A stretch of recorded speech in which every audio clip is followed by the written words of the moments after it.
Welcome back to Maniacal Music Musings. I'm your host, Jeremy, as always, and I'm no first timer on this ride, and I'm ready to go through the night tonight. Well, not really, but don't be calling me no pretender either, because I love this music game we play. The only tragedy is when people decide to bring country music, or Mariah Carey, I guess, onto the show, and start bringing on the heartbreak with their choices. Make no mistake, though, I'm going to win tonight as always, because I'm walking with my angel like I do every night. My co-host, though, is most certainly a jukebox hero in his own right. He has been since his days during the tragedy with the 11th Street Kids, but we don't talk about that because it hasn't been 30 years yet. He wants to let it go because it left him high and dry, but Lady Strange don't let go of shit. He tells her to stop crying or he's going to break it up to be with his new side piece, Cheyenne. She's a woman in black that tells him, I've been waiting for a girl like you, and it's been an urgent need. Still, every night he stands in his room saying, "Mirror, mirror on the wall, who's the sexiest music god of all? CJ motherfucking Plane, everybody." Well, it would be me. Hey, yo, guys, what's up? What's up, CJ? As soon as I saw that mirror, mirror thing, I knew what I was doing with it. I was fucking running with that shit. But welcome everybody to another amazing episode of Maniacal Music Musings. And you may see a familiar face if you watch 90% of our brackets, because we are being joined once again by Phil from Podcasts. Yo, how's it going? It's been a couple of years since Phil's been on a regular episode, so I figured since his wife made her first appearance, and since Aaron made his third, fourth appearance, whatever the hell it is, I figured, you know what, we need to get Phil back in the game. So let's get Phil on and have some fun because he brings interesting music choices. I believe the first time you brought Static X, if I'm not mistaken. No. Chancey brought Static X. I brought Soundgarden. I think it was Super Unknown. It was. Yeah, yep. Okay. Super Unknown. Yep. That made it all come back. Yeah, it was Super Unknown. I'm still not a Soundgarden fan, but nobody else is trying to bring. I think we did maybe one of their other records too, but still can't get them. Static X was not much better. But I'm glad I didn't pick Audio Slave, or you mentioned country music. I almost picked The Redheaded Stranger. So you're in luck. I picked an album maybe that you find more agreeable. I believe so, possibly, but. Well, since everybody that watches this show and listens to it already knows your podcast by now, because they've heard us mention it 1,000 times by now, let's get right to it. What album did you want to bring us this time, Phil?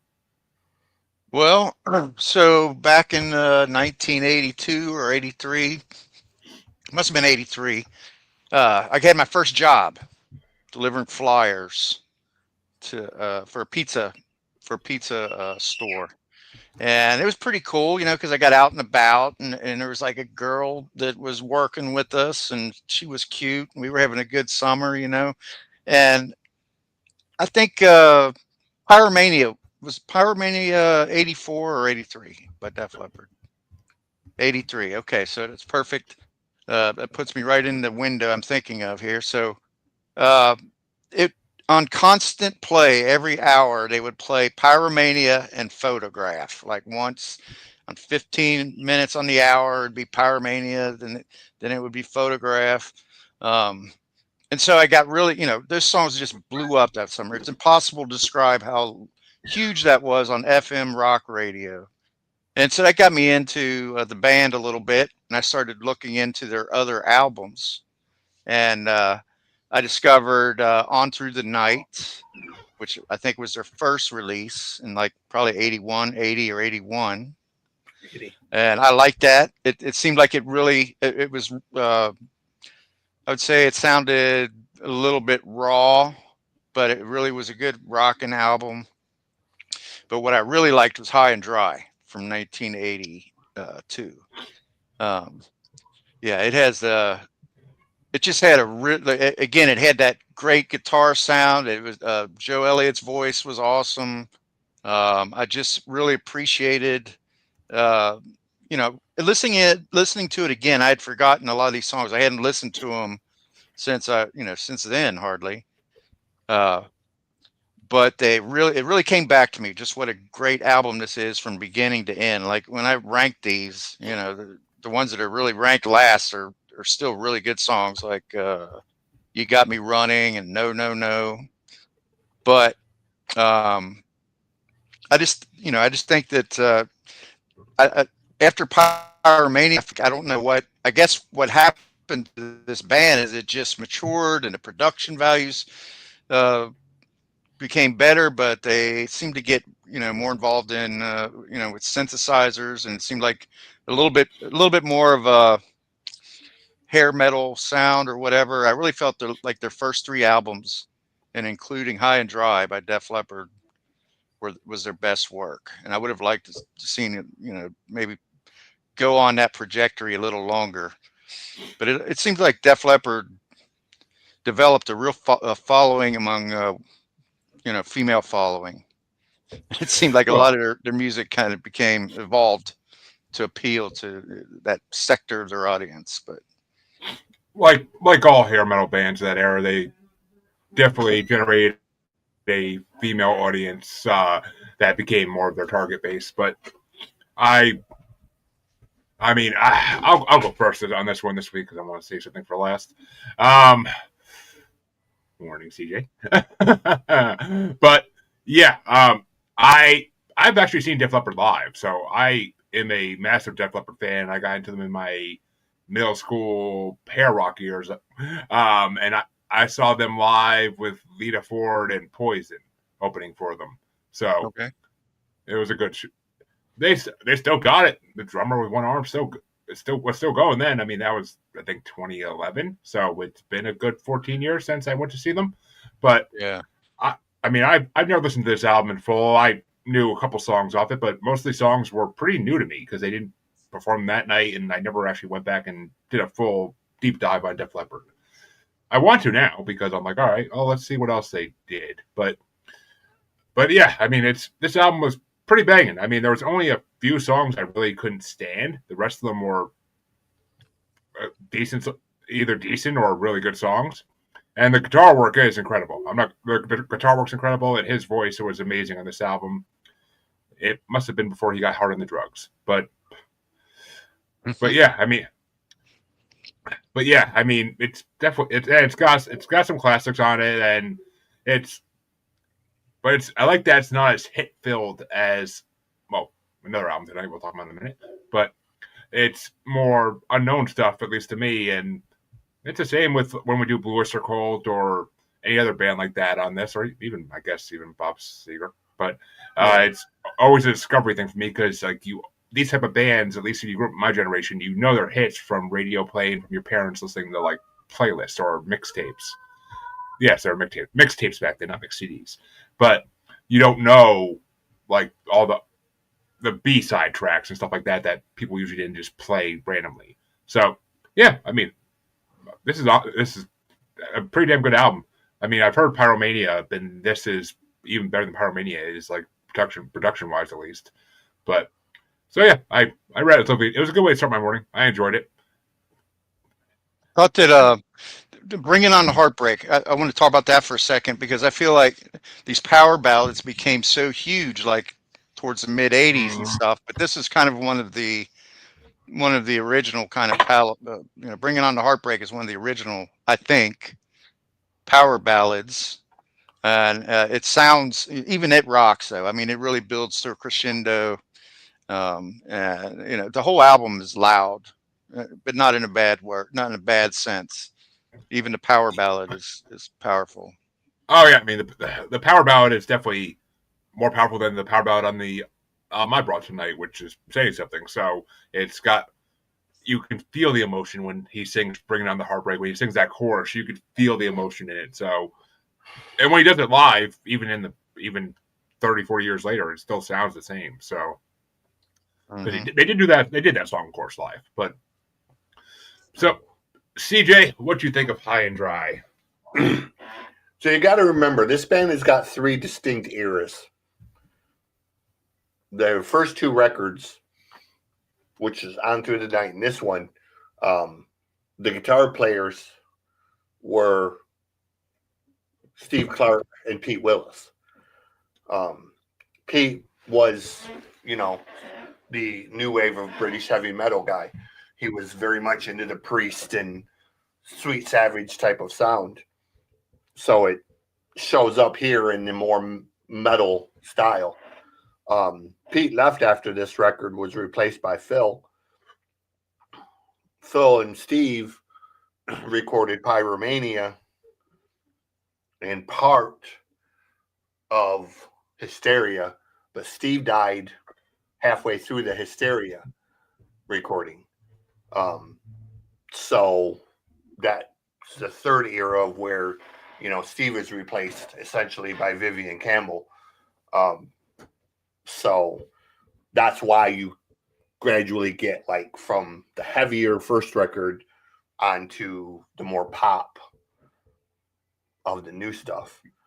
I like this record. This was when we hung out in the basement and lifted weights. We had 3 records that we listened to religiously. 3 completely different records. One was High and Dry. One was Elton John's Too Low for Zero. And the third one was Synchronicity by the Police. So I listened to this record a shit ton growing up. This and Pyromania both, because I was in LA when Pyromania broke, along with it broke at the same time as Metal Health by Quiet Riot, and See You in Hell by Grim Reaper was huge. I'm trying. There was a third one too that I can't remember. That came. Black Tiger by Y&T was the other one that were really huge records at the time, and you know, good records all the way around. So, it's one of my favorite Def Leppard records, personally. So, you know, Yeah. I liked it a lot more before they went all kind of cheesy. So Right. That's kind I, of I the like way I the feel. darker. I like the darker Def Leppard. Like even during that later era, I like the Slaying record a lot better than the other records. And most people will talk down on Slaying because it was more grungy sounding, more dark lyrically, but it kind of almost harkens back to this record of having that dark attitude. Yeah. So, yeah, I think it's a I good saw. record. I think I saw Rolling Stone had ranked. I'm going to say High and Dry Saturday Night as the 30. Not Rolling Stone. You know, a lot of people don't really give a shit what Rolling Stone thinks, but the 33rd best metal song of all time at one time. And I don't think very many people think of Def Leppard as a metal band now, but Well, That's what they started with. yeah, I Yeah. mean, it's what they started as, and Rolling Stone does use the term metal very loosely. Trust me. I had that bracket, top 100 metal songs, Rolling Stone. I have that bracket choice. It's on the list. We haven't touched it yet, but there's a couple Def Leppard on there, I think. But if I'm not mistaken, I made that list, God, a year and a half ago. But it's pretty sure Def Leppard's on there a couple times. Well, Bill, what are your top 5 for this? Because I'm kind of dying to hear what everybody thinks about their top 5s for this one. Well, like I said, I really becoming reacquainted with some of these songs. I just went ahead and ranked them all, but I'll give you the top 5 and then sprinkle in a couple honorable mentions. But number 5, On Through the Night. Number 4, Another Hit and Run. Number 3, Bringing on the Heartbreak. Number 2 is really tough. I went back and forth between it and number 1, but Let It Go and High and Dry, number 1. And you know, a lot of the other songs, like I said, that I was revisiting and became reacquainted with. The band was just really strong lyrically, and just the rhythm guitar, and just the way almost all of them really hit home again. But I did like Switch 625, especially because I usually don't like instrumentals, but I think that's a really good rocking instrumental. Um, Mirror, Mirror. Um, Even the last song, Lady Strange, I gave it a third listen and was like, why did I rank it last? But because it's still a strong entry as well. So I just think it's really strong from top to bottom. Yeah, it's definitely I mean, it definitely is. Like it doesn't really wane and it doesn't ebb and flow. It just keeps rocking the whole time. It doesn't really. I don't think there's one song that really disappointed me. Right. Unlike other albums tonight. Like you didn't hear something and say to yourself, well, that was a guy, somebody in the band had some sort of epiphany, and this is this is nothing weird on it. It's just a straightforward rock with a lot of guitars, and it really sounds like an album from the late '70s, if I do say so. It's Boston or something, maybe, or something that's guitar centric like that. But that's 81. I mean, yeah, it's going to be 70 sounding at least. Which, I mean, because we just did a 70s show last week, and these records really sound similar to those in a way, but in a good way, not in a bad way. But I had one honorable mention for this album. High and Dry is my honorable mention, the title track. It was a good way to start the album, and it was a pretty good song. I never heard it before. Like, it was a really good song. Let It Go to number 5. Never heard that one either. Really good track.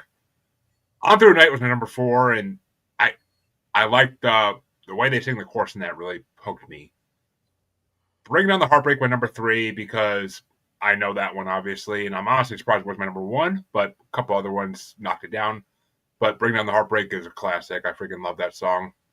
As soon as I saw that was on this record, I was like, okay, I ain't gonna be disappointed by this record, I don't think. Number 2 was Lady Strange because the guitar is so freaking phenomenal in that song, and the lyrics are pretty damn good too. So Lady Strange was number 2. My number 1 was Mirror Mirror.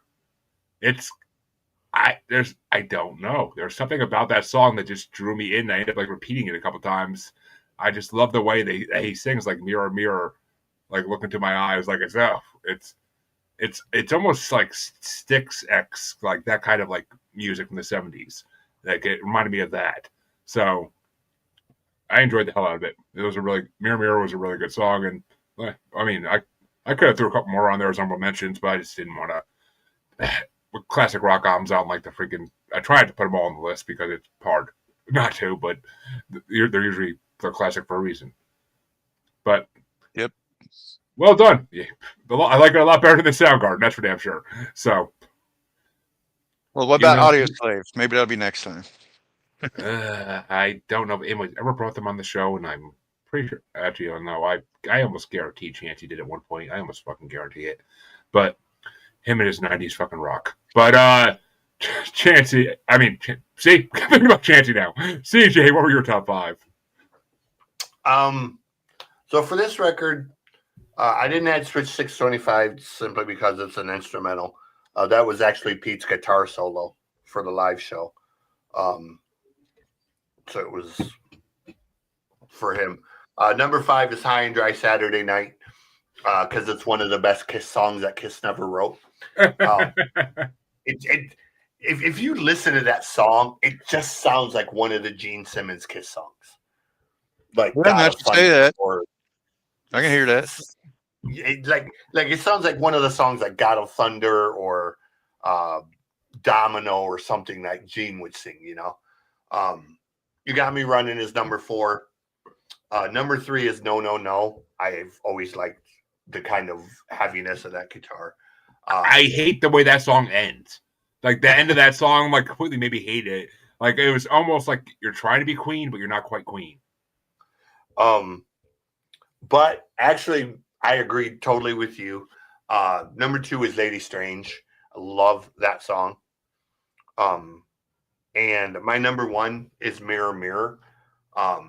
Mirror Mirror is, I like the heaviness of it. Lady Strange is actually based, if you know the band and if you know anything about Joe Elliott, you'll understand.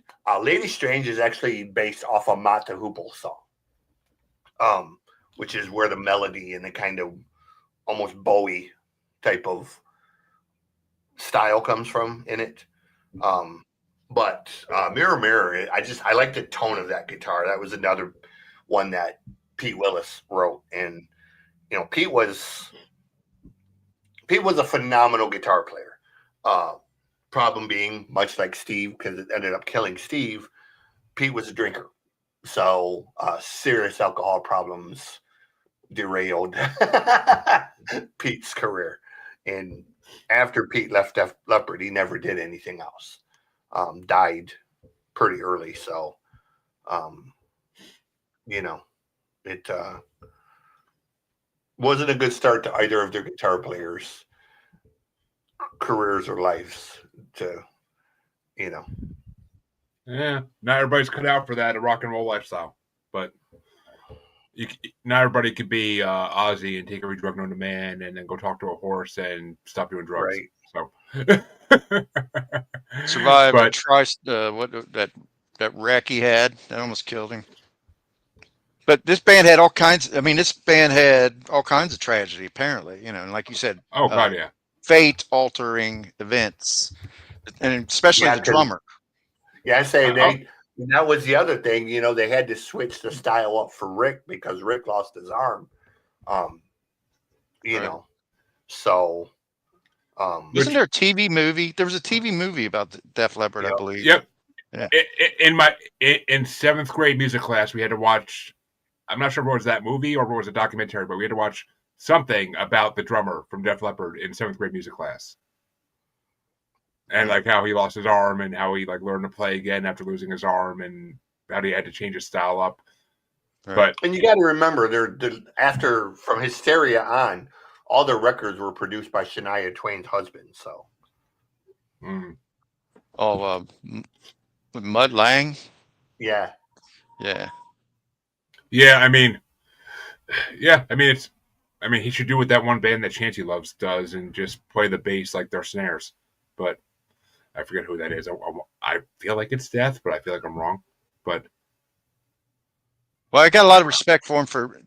There's our bands that probably would have moved on with a different drummer, and so they. I got respect for them just pushing through everything they've been through and still continuing. I mean, they've been through a lot of shit in their career. Oh yeah, I mean, I know them 40 years later. I mean, I know their name my whole life, and the fact I got to see them live in my freaking, what would it be, my 20s? Yeah, my 20s was freaking unbelievably like I'm pretty sure it was actually I think it was the last concert my dad and I went to. I think Motley Crue and Aerosmith was before that. So, and you got to respect a band that is playing the same exact set list in 2018 that they played in 1987 when I saw them. I'm sure. Yeah, exactly the same. Yeah. Exactly. I mean, this is the first Def Leppard album to ever be brought on the show, and I'm honestly amazed by that. After 100 plus episodes, that's the first one. But I'm also surprised no one's brought Pyromania yet. But so does that mean they're off the table now? Or when you said there's no repeats, there's no album. Then just the album. Oh God, no! Okay. I've brought some of the same artists fucking 10 times for God's sakes before. I mean. Hell, ICP's got to be hitting 5 or 6 albums now, but and I mean, Chancey used to bring the same rock metal bands like every couple months, but yeah. I found the band I'm bringing on here just based on their name. Oh God! I saw the name, and I was like, that can't be a real band. And then I listened to it, and it was like, okay, these guys are really fucking good. Why do they have quite possibly the dumbest goddamn name I've ever heard for a fucking rock band? They're fucking called Vampires on Tomato Juice. Oh, I've heard of them. I never actually listened to. I never actually listened to them, but I've heard that name. They sound like System of a Down. They're fucking awesome. It was that's like I think I think that's why I know them is because I think somebody showed them to me because of that. But yeah. well, I guess we'll move on to my album I brought since I want to save. Well, we'll stick in the same lane for now until we go to somewhere else. Put it that way for now. um, and this I'm not gonna lie, this was a fucking hard one yet again this week. 81 was a good year for freaking music. Oh my god, I almost brought a freaking third Frank Zappa album in a month, but because of course Frank Zappa had like 2 albums or 3 albums released that year. So I was like, no, I'm not doing that He's again. got 2 or 3 records released every year. Yeah, basically.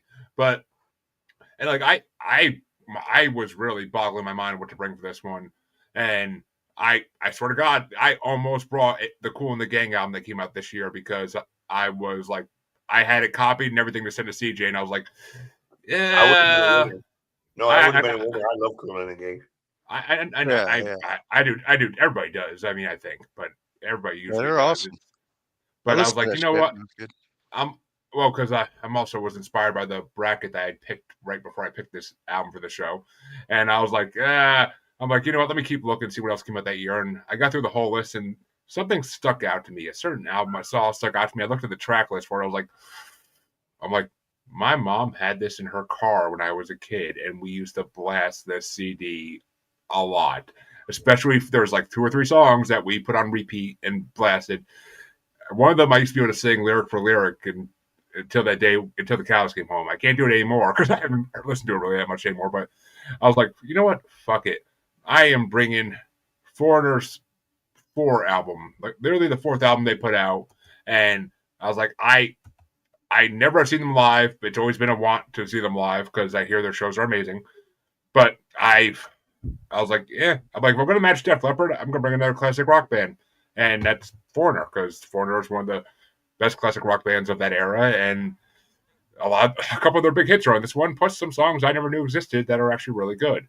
So, or at least if I knew they existed, I don't remember them existing. So, yeah, I brought Foreigners 4, and I was not disappointed in one fucking bit by this album, like I have been in the past by bringing older classic rock albums. So, this one did not let go the whole time. It was a ride, and you strap the fuck in and keep going. But yeah, what did you think of Foreigners 4 there, Phil? Well, I'd like to tell you that I've seen Foreigner live, but we went and saw him last year, and I think there may have been one member of the original Foreigner was with them, but they sounded really good. This basic cover band, they sounded really good and performed a lot of these songs on that in that show.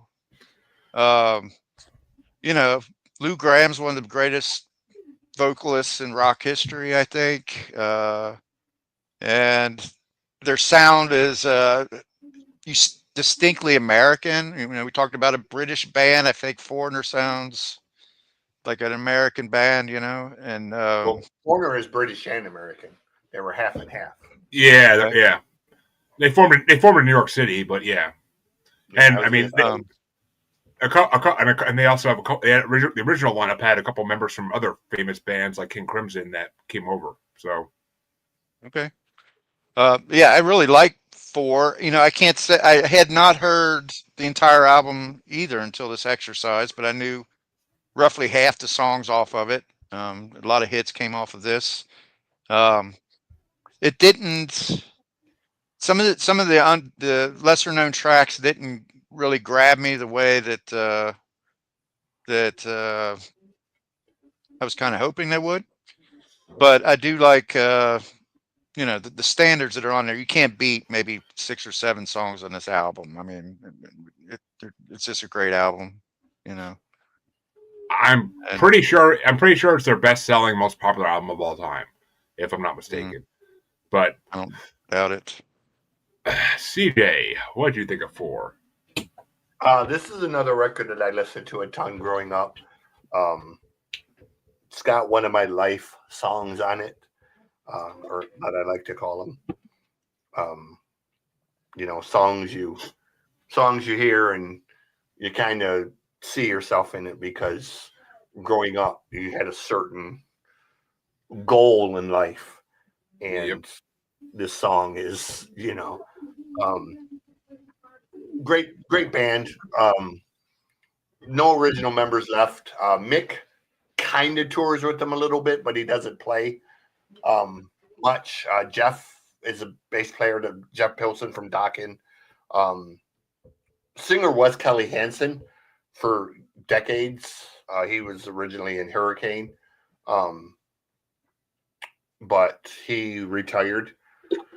So Louis Maldonado took over, which is he's another great singer. He's going to be a flawless replacement.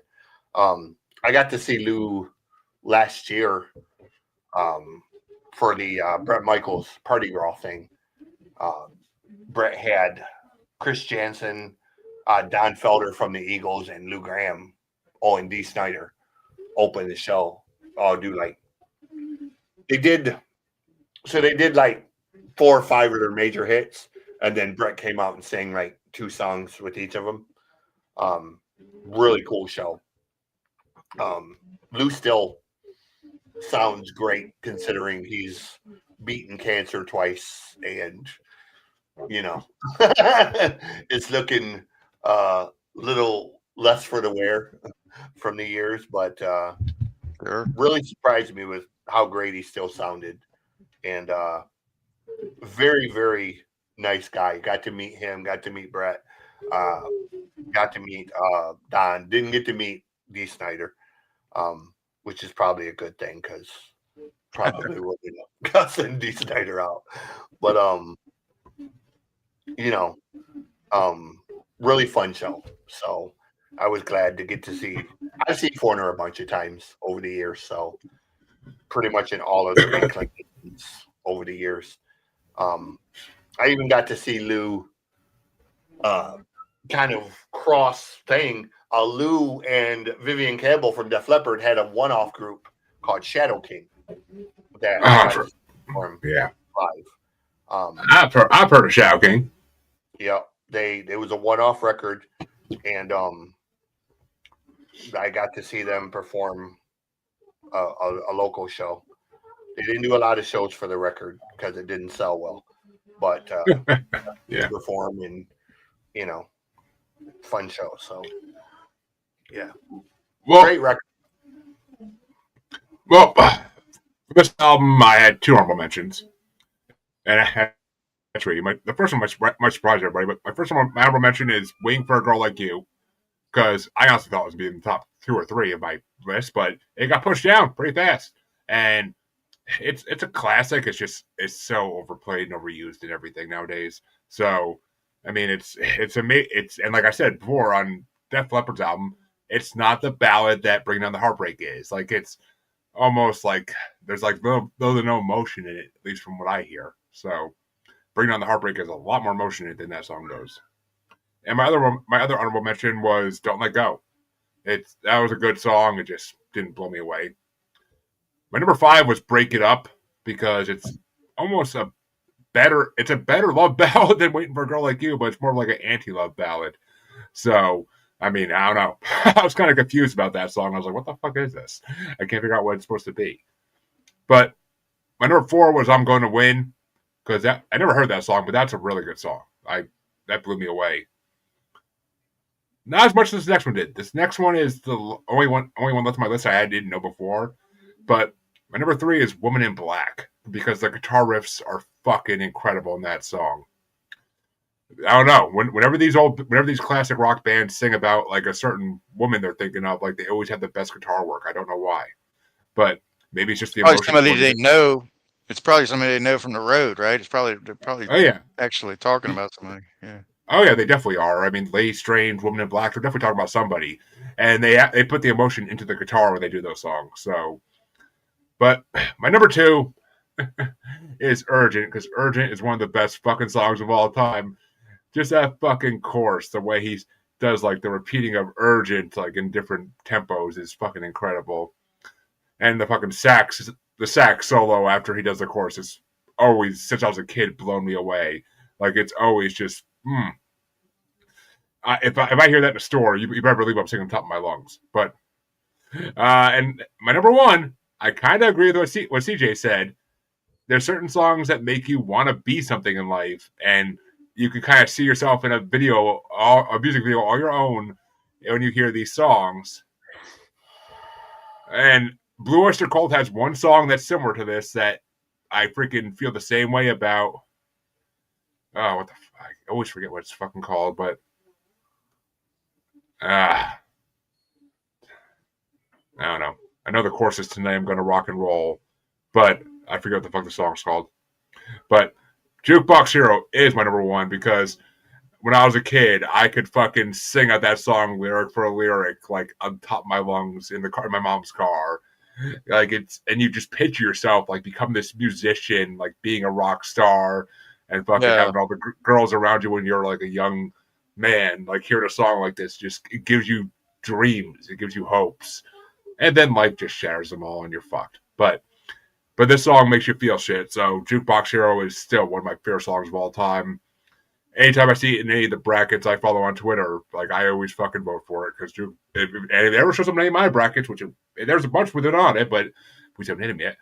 But I mean, and I have a fucking 400 bracket, and I have a feeling Jukebox Hero could fucking win the whole thing, but we'd have to wait and see. But I mean, it's gonna have competition, obviously. It's Foreigner, but Jukebox Hero is Jukebox Hero is just one of those songs that's it's almost like a musicasm. It literally is every time you hear it. I can think of a couple of AC/DC songs. Long Way to the Top, or that's Rock and Roll Singer. What's the one? Going to be a rock and roll singer? Going to be a rock and roll star? Bon Scott era song. Anyway, what were you saying, Jeremy? I don't know. AC/DC is.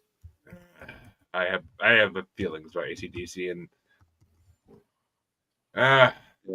it's gonna. I don't know. To me, it's just AC/DC is one of those bands I really can't say. And Long Way to the Top makes you not want to be a musician because it tells you how. Oh, the Marshall Plan. That's the Blue Oyster Cult song I couldn't think of. It's the Marshall Plan. That's the one that is like basically equivalent to Jukebox Hero in my mind. But I think it's two different bands. You know, the Bon Scott version of AC/DC, I think, is amazing. But that's for they another had day, I guess. they had some good fucking songs. I'm not gonna lie, they had some good fucking songs, but they just got overplayed. Kmart days. Yeah, I mean they got overplayed in the fucking 90s 2000s way too much in everything you could fucking put them in. They put them in. It's just all of them. But what were your top five there for Foreigner, Phil? Well, okay. So honorable mention. I put "I'm Going to Win." I really didn't have it that high until I gave it one last listen. I was like, you know what? I don't know if I like that lyric so much, but it's a pretty badass song. So I went ahead and it's on the outside looking in, but it's ranked a little bit higher than it was. But my top five are starting with "Nightlife." And I agree with you, Jeremy. I really liked "Woman in Black." There's something about that. It was just hooked me. I really liked it. I feel like you said, I feel like whoever wrote that, I don't know if it was Lou Graham or whoever, it was from personal experience or something. You know, it wasn't just off the cuff. And number three, I have "Waiting for a Girl Like You." I appreciate what you say about, it's overplayed. It's a little bit maybe not as passionate as some ballads. They close with "I Want to Know What Love Is" on the show I saw. That's more of a ballad. That's more of a ballad to me. Yeah, and I If like you it never better than that. if you've never seen the movie, that's just part two to "Waiting for a Girl Like You." yeah, it kind of is. I can hear that now you say it, but I mean, if you've never seen the movie Good Boys, it came out in like 2019, I think. Yeah. It's a hilarious fucking movie about three kids on an adventure, but they're doing a 80s Hollywood musical in the school, and at the end of the movie, the kid who's in the musical sings "I Just Want to Know What Love Is," while he's like because it's based on the teacher's experience in L.A. So the kid's singing the song while doing like fake lines of coke off the table and everything. It's fucking hilarious, but it's like that's all I think about when I think about that song now is that movie because they did such a good job with it. Like when you're gonna do something like that with it, it actually makes the song better. If you're just gonna put it in the background for every cheesy romance scene in a movie, then it's gonna be shit. But I think it's got like a quiet cool about it. That's what I was trying to say. Before the Foreigner sound, it seems like an American band. I don't know. It just seems to have like I don't know where like you said. Did you say they were formed in New York or New Jersey or something? New It just York, kind of has. Yeah.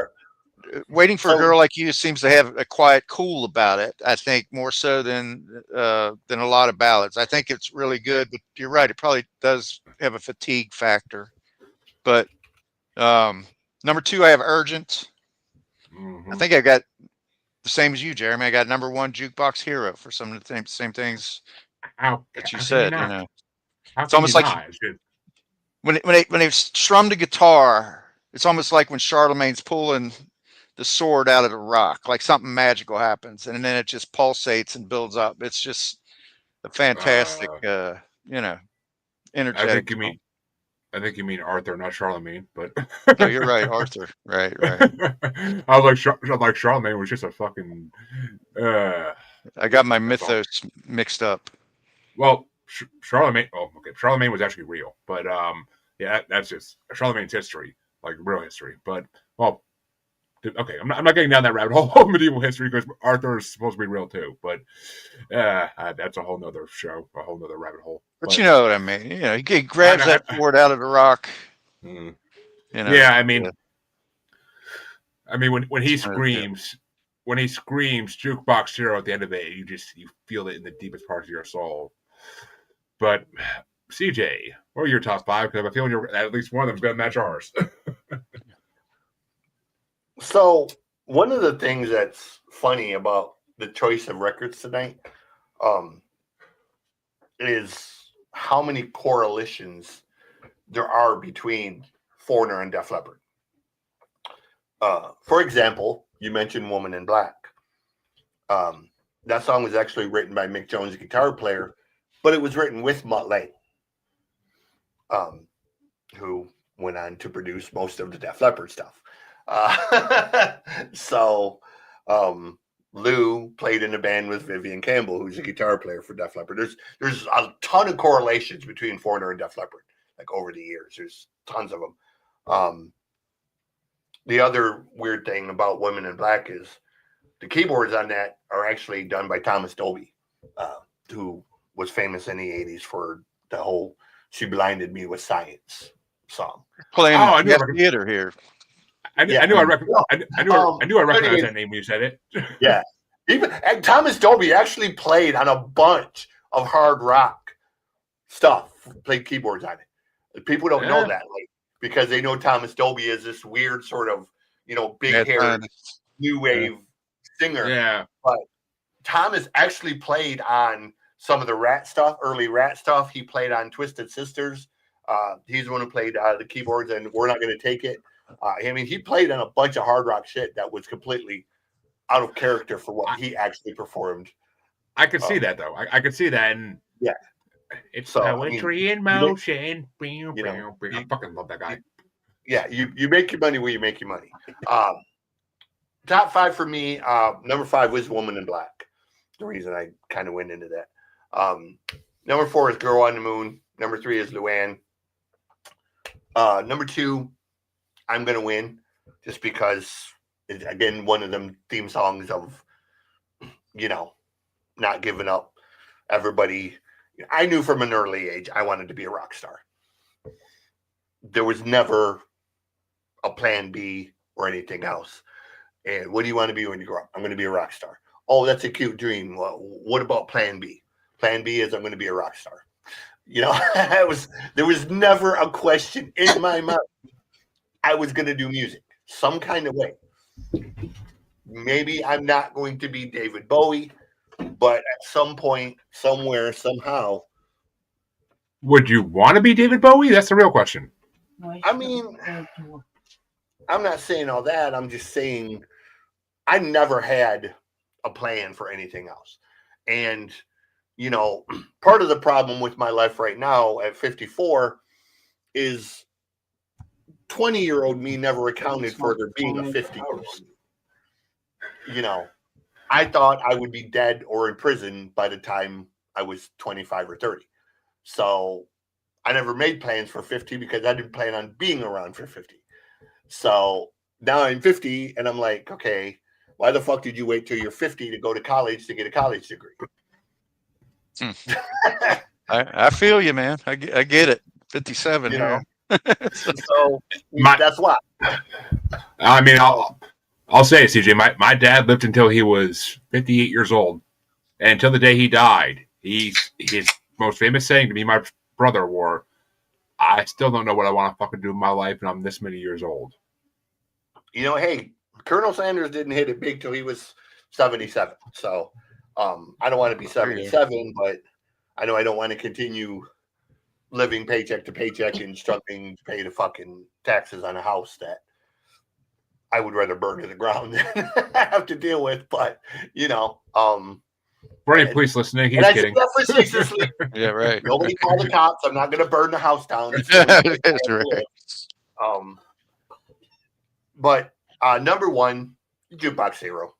You know, when I heard him sing "Standing in the Rain" with his head hung low, couldn't get a ticket. It was a sold out show.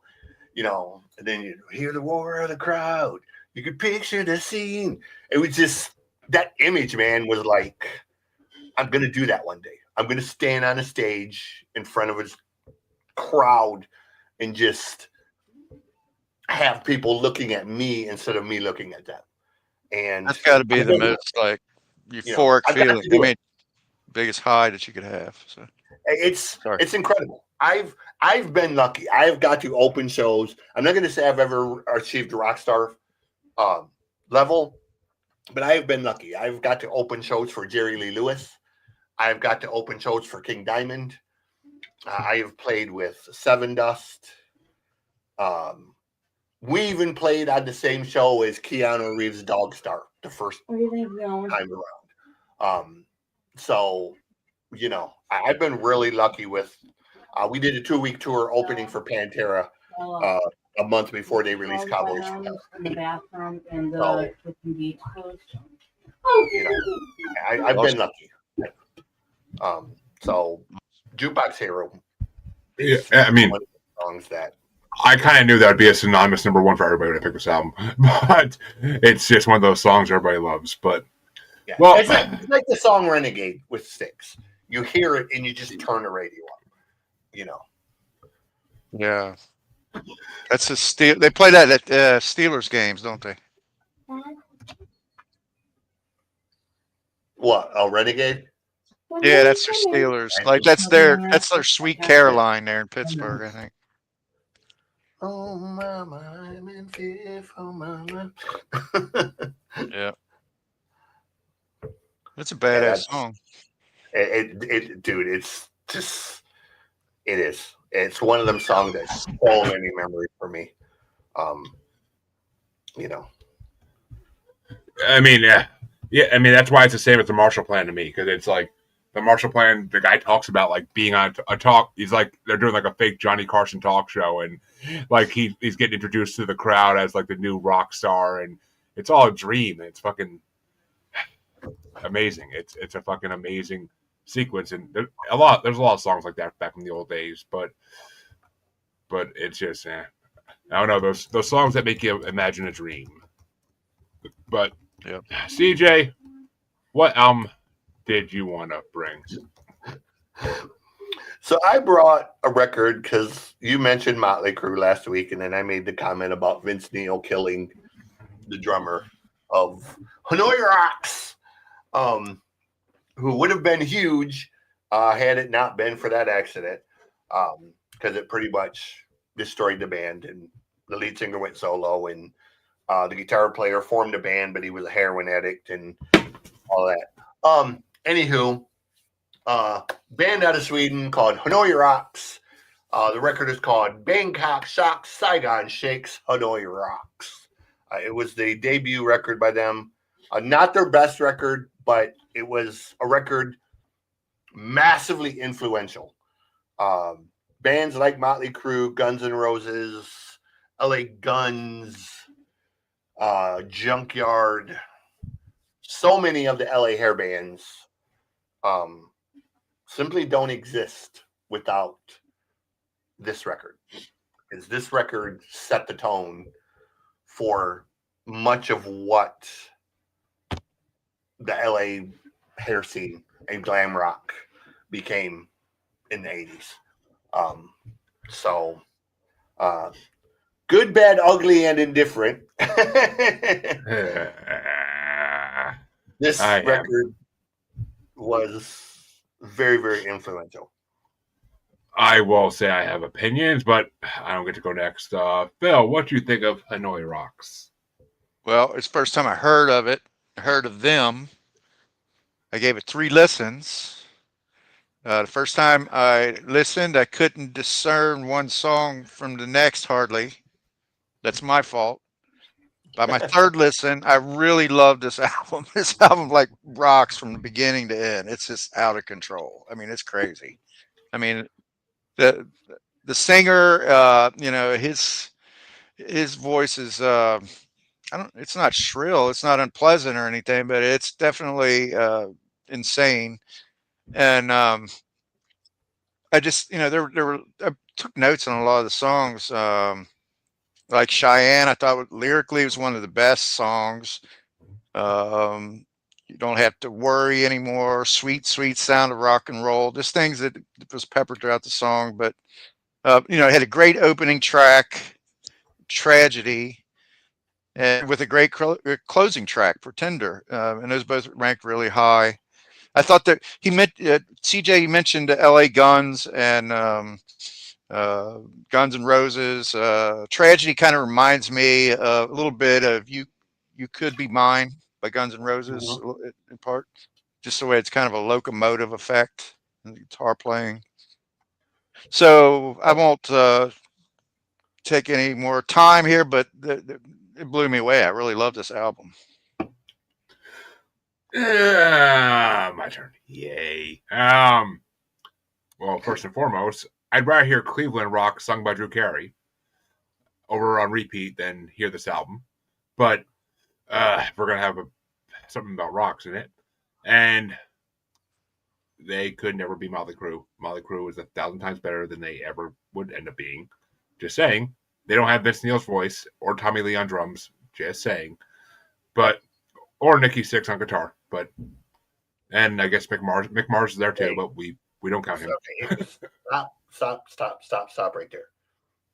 First off, Nikki didn't play bass on 3/4 of the shit. I said guitar. I didn't say bass. Nikki didn't play guitar. Nikki played bass. Mick Mars played guitar. Oh. Okay, well, yeah, still. I mean. So, here's the thing. This band got exponentially better on every single record. This record was recorded in 8 days on a $20,000 budget. Basically in the bass players in Sammy Yaffa's garage. They were one of the first bands to actually have a saxophone as the main instrument. The singer Michael Monroe, plays saxophone.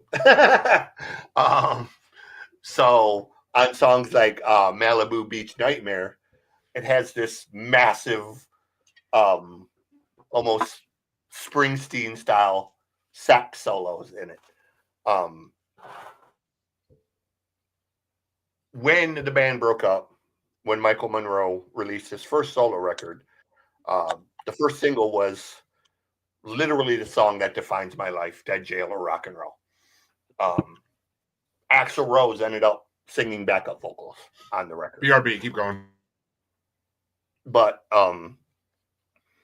they're a band that, again, good, bad, ugly, and indifferent. These guys were far from perfect. Michael has said in multiple interviews, Andy McCoy, the guitar player, was a massive heroin addict. They could barely keep him, much like Nicky and Mick, you could barely keep them coherent most of the time. Sammy, the bass player, wrote a lot of the stuff because Sammy was the only one that wasn't on drugs in the band. Razzo ended up getting killed by Vince in the drunk driving accident. Was he like a passenger? Huh? Yeah, he was the passenger. Yeah, Yeah. But just a quick, is like you're talking the accident that ended up being the inspiration for Kickstart My Heart? Yes. Okay, I want to make sure. Yeah. Well, no, Kickstart My Heart was about Nicky overdosing. Oh. Dr. Feelgood was about the accident. I could have swore they said in the dirt that Maybe. Kickstart My Heart was that. I don't know. I know Vince got away with murder, essentially. He should have done star power. He should have done more than community service for vehicular homicide.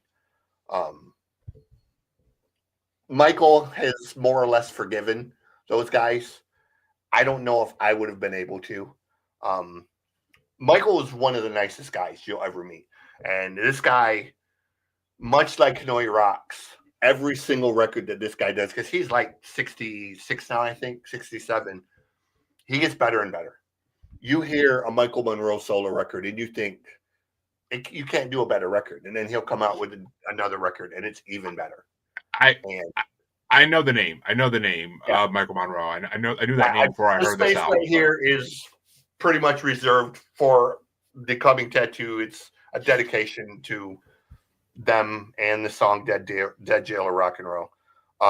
Again, I know this is a rough record. It's rough around the edges, but for like what Phil said, this is a record that it fuses punk and glam and that sort of Springsteen style into just almost a runaway train style, man.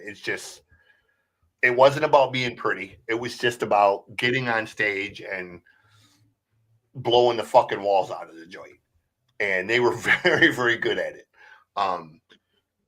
If you go on to listen to the next record after this, Self-Destruction Blues, there's other songs, listen to the song Malibu Beach Nightmare. It's a fucking, just a balls out song with this, like I said, this almost Clarence Clemens Springsteen style sax solo in it. And, it's like part beach party, part fucking glam rock ballad or glam rock anthem. And just an amazing band. I love these guys. I love their look, style, everything about them. I said the jokes I wanted to say about them. But all that aside, I had to throw the Drew Carey thing in there because Phil's from Ohio. But Cincinnati. Cleveland rocks. But yeah, that's what Ian the Hunter says anyway. Yeah, okay. We've had one of his albums on the show actually, but Defiance Part 1, I believe. But I'm almost brought his albums again, like other albums of his. I've almost brought them on before, but I keep shying away. I don't know why. But this album, I didn't love it. I didn't hate it. It depends on the song. It's one of those albums where each song is like its own album in a way. Like it's not like a full synchronicity of the whole album comes together. It's all over the place. The beginning of the album was great. The end of the album was great. The middle of the album kind of had me snoring. So it's just kind of the way it went with this one. I'll get into more of it with my top 5. But what are your top 5 for it, CJ? Number 5 is Village Girl. I like the kind of energy that one has. Stop Crying is number 4. Number 3 is Cheyenne. Number 2 is Lost in the City. It just kind of has that punk vibe to it. But number 1, it's probably one of their most famous songs. There's even a couple bands over the years that have named themselves after the 11th Street Kids. Um, 11th Street in Stockholm is kind of where all the drug dealers, hookers, and it's kind of like Hollywood and Vine in LA. 11th Street Kids, man, is really kind of sums up the epitome of what this band was. You know, of just drug dealers, pimps, and rock stars, man. I mean, they were even Motley Crue's name. Originally, the name actually comes from Hanoi Rocks because they were known as the Motley Crue. They were a Motley Crue of characters. One was a former pimp, one was a drug dealer, one was they were known as the Swedish Motley Crue, and that's where Nicky actually took the name from Hanoi Rocks for Motley Crue. Again, Interesting. All credit for 80s rock goes to Hanoi Rock. And yeah, I know 11th Street Kids is the most listened to song on Spotify according to this album. But yeah, by far. But Phil, what were your top 5 for this album? Well, so like I said before, when I made my first listen, I almost thought it was a punk album. That's why it surprised me a little bit when CJ started unfolding the story about Motley Crue, and I didn't know about the car. I knew about the car wreck, but I read that you said the drummer, right? He had been killed, but I had no idea that there was a correlation there, so I didn't know how close they were to him. But then the more I listened, it really started to gel. So let me get to my top 5 and quit putting it off. But honorable mention, First Timer. I love the guitar solos in a couple of these songs, and this is one of them. At like the 130 mark, it's just really crazy, off the hook. It's got a lot more structure to it than a punk rock band. That's what I began to realize. Number 5, Don't Never Leave Me. Number 4, Pretender. I thought that was really outstanding finishing song, especially with another great guitar solo towards the end of the song. Cheyenne was number 3, just like CJ had Cheyenne number 3. Lost in the City, number 2. I love the bluesiness of that song with the harmonica and kind of the frenetic pace of it. And then number 1, I just thought Tragedy was awesome. I really liked that song. And like I said, it kind of reminded me of "You Could Be Mine" by Guns N' Roses a little bit, but this was before Guns N' Roses, so right. So Another really band another band I can't fucking stand. Well, I mean, yeah, I don't as a whole. I don't like Guns N' Roses, but I do like that song. There are songs that are undeniably great, but I mean, yeah, they got their hits. There are a bunch of assholes. Sure. Andy McCoy, the guitar player for these guys, actually was going to be Guns N' Roses guitar player before Slash. But he had such a massive drug problem that they couldn't keep him straight enough. Slash still had a drug problem, but he was at least coherent enough to be able to play most of the time. And Andy formed his own band. Ironically, it was called Shooting Gallery. So, I've heard of them. I never listened to them, but I've heard of them. Yeah. If you know anything about what the term references, Shooting Gallery. I do. Yeah. So. Funny and ironic. I dated one of those for a year. Trust me, I know all the terms. But, well, I actually had 2 honorable mentions for this album. As much as I didn't like a lot of it, I did like enough to get 2 honorable mentions. It's a long record. I know there's like 17. Yeah, it's not time wise. It's not long. It's just a lot of tracks. But Cheyenne and 11th Street Kids were my 2 honorable mentions. They're both good songs. I didn't love them, but they're both good songs. Tragedy was my number 5 because I thought that was a great way to open the album, and it was a really good song.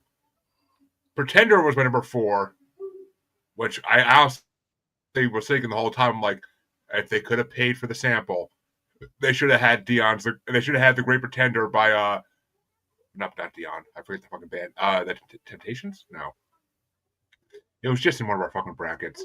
But Great Pretender should have been. They should have had that sample in the beginning of it. The Platters, the Great Pretender.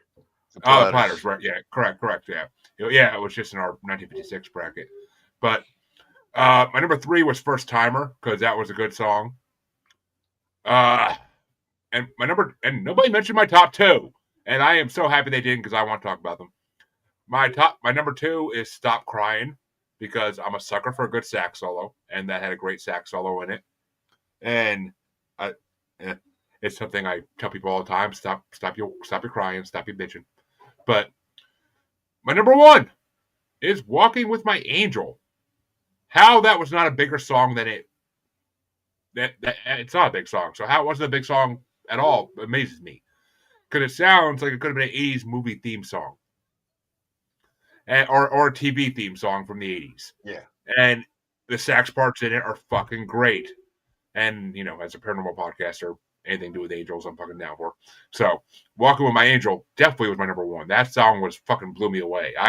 I was almost like, at that point in the album, I was just like, oh God, when is this over?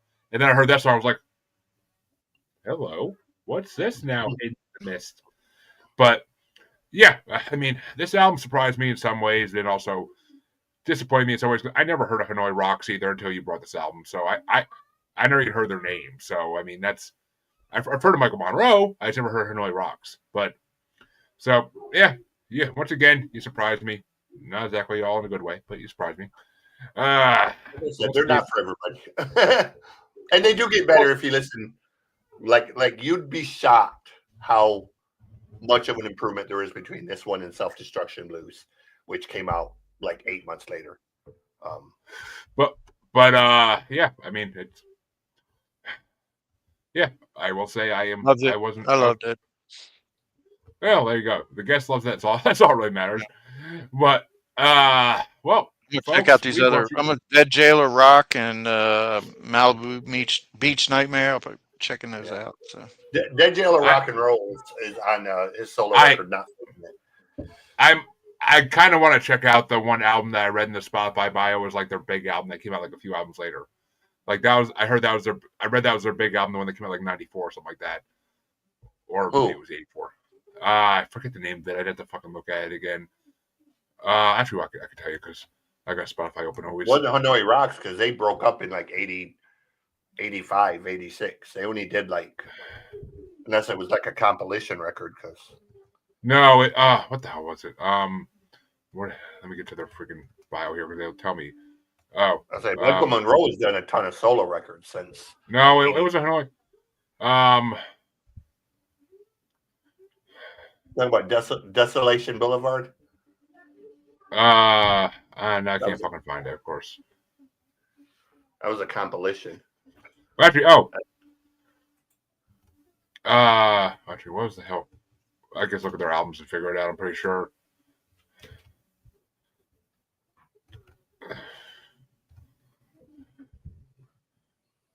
Oh, Self-Destruction Blues. That was the one they said.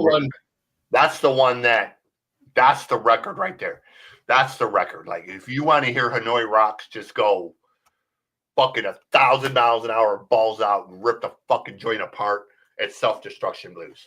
It's such a great title for that record because it's a bluesy record, but you can hear the nihilism and the fucking just we're throwing everything out at this point. Like, we're gonna make or break on this bitch. Like, I mean, this was a record that, I mean, they spared no expense, nothing, and I mean, it was a record. Yep. That's got Dead by Christmas on it. Dead by Christmas is another one that is just a fucking crazy sax solo. I have a Christmas metal songs bracket that might be on it, I think. But Phil, we'll cover up Black Sabbath on that one by Black Sabbath. Folks, we brought you 3 albums as always, and we hope you enjoyed another classic rock episode. I can already guarantee you next week won't be that. So come back and see what we have next week. It's going to be a whole nother show. But Phil, always appreciate you coming back on. Where can they find you guys for the thousandth time in the show. Well, thanks for asking. You can find us at Pod on all the major platforms. We're also on the Antisocial Network. If you just search we usually come up right at the top. We come right up at the top. So, podcast about nothing, sort of the Seinfeld of the podcast world. And CJ, where can they find you? Music God CJ Plain .rocks ROCKS. You can find the Music God Reacts on YouTube. The Loud List is out, top 10 lists, and it debuted Halloween night. The Mosh Pit Manifesto. You can find it Spotify, Apple Podcasts, all of that. Just look for the weird De La Muerto sort of guitar player logo. First episode, Chris from the Reticent. Second episode is going to be Babylon AD. Then we're going to have David Reese of Bangalore Choir and a whole bunch of other shit coming. That's where you find it.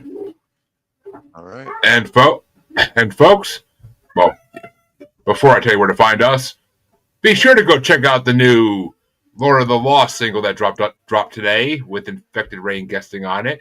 Would You Walk With Me Through Hell?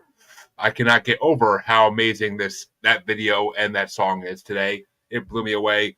I cannot wait for Opus Noir Volume 2 to come out in December. I will be bringing it on this fucking show the first chance I get after it comes out. Because the first three singles that dropped, well, two of the first three singles that dropped are amazing. The third one's not my style, but it's still pretty amazing. But go check that out, folks, because I got to bring you the music news as I find it. And you can find us on Facebook as Squatchy Largefoot, on X and the Gram as @Juggalo Bastard, and on YouTube as Maniacal Musings. It's the best place to see everything we've ever done is YouTube. And I just upped the episode limit on Spotify because I didn't realize I needed to. But so there's now 100 past episodes available on Spotify. So back to the original co-host and me way back when. So go check it out. It's been a year almost since Chanty and I did an episode. So we're actually going to be hitting the anniversary in a couple weeks. But it's right around the birth of my daughter. So in a couple weeks. But go check it out. Come back next week to see what albums we have for you next week. It's going to be a whole mishmash of shit. And come on this Saturday at 6 p.m. Eastern to see us do the first part of the Rolling Stones Top 100 Motown Songs bracket. But we'll see you all then. Have a good night, everybody.